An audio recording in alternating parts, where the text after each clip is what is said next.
常收到亲朋好友传来烂消息说，只要加入账号再分享出去，就能下载免费的贴图或领取优惠，这是真的吗？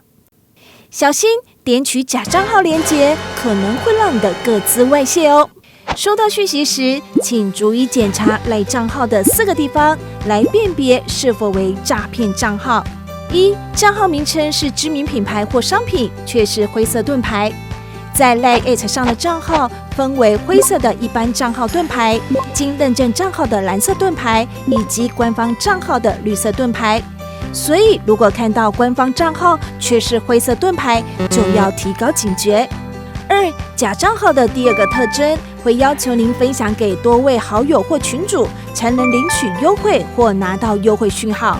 3. 可疑优惠资讯，若是收到超级优惠好康，一定要到品牌官网或 LINE@ 上验证确认才可以哦。4. 假讯息会诱使你加入其他账号，如果不小心加入假账号该怎么办呢？